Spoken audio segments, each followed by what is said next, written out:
now I'm ready to analyze my data sharing using Microsoft Power BI. I got into their tool, and as a source, I pick another one source and pick data sharing. I prompted to paste data sharing URL. I can copy in and paste from their from the sharing file, so from the config file. So here we go. And I'm ready to see what shares available for me. So, and I can see name of the share, name of the schema, and name of the table.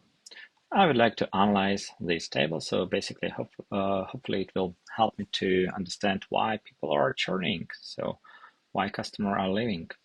So, and are these data available to analyze directly into their Power BI? I can see columns I would like to analyze. I would like to, I can see, or I can change the diagrams. There we go.